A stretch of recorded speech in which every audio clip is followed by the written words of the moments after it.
Assalamualaikum warahmatullahi wabarakatuh.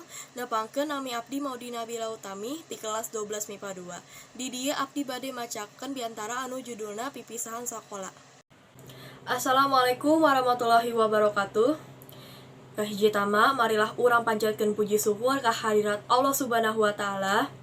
Margi dina poe ieu urang sadaya tiasa ngariung kanggo ngarayakeun kalulusan sarta pipisahan murid SD Nagari 01 Soreang angkatan 2016-2017. Anu dipihormat Bapak sarta Indung Guru SD Nagari 01 Soreang sarta rerencangan-rerencangan anu tercinta. Alhamdulillah, urang sadaya junun lulus akhirna. Dinten-dinten caos ujian anu menegang kabisan kiwari lekasan parantos. Urang lulus, urang bade ninggalkeun sakola ieu sarta papisah. Betapapun abotna, saban aya pasomoan tongtos aya pipisahan. Hampir sadaya di antara urang anyar patepang sarta ngabatur dalit waktu sakola di dieu. Alangkah gumbirana lamun pertemanan anu parantos dijalin salila genep warsi ieu tiasa tahan salamina. Kawas tak tergoyahkeun kunaon oge.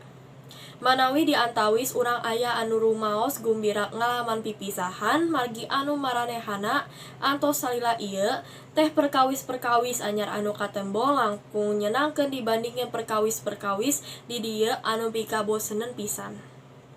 Nanging manawi di sisi sanes aya anu rumaos hanjelu pisan margi parantos ngalaman seueur perkawis nyenangkeun di dieu. Betapa lobana kanangan anu parantos tercipta. Saya anu amis atawa anu pait. Rerencangan, urang nyadar yen waktu tiasa diputer balik.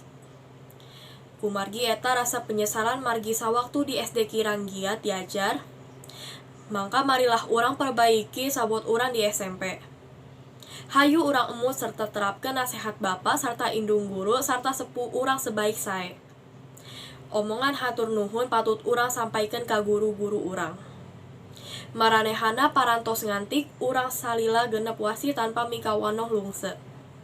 Pamungkas, ulang lupakan saban perkawis berharga anu parantos urang lami salila sakola genep warsi di dieu.